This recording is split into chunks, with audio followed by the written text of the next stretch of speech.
Oynak gülüp otur balam. Yaxshi kunlar va to'ylar bo'lsin.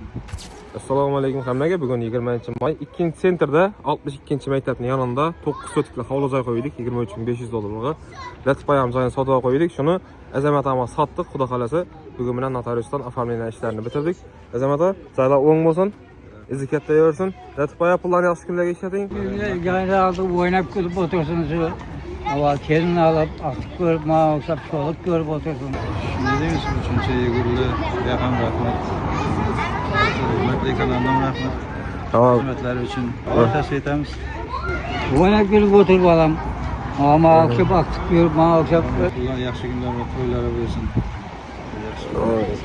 Hurmatli obunachilarimiz, joy sotacak bo'lsangiz yoki reklama qo'yib o'tgan joylarimizni sotib olacak bo'lsangiz, bemalol o'zlarimizga havolatsangiz bo'ladi. Dokument ishlarida yordam beramiz.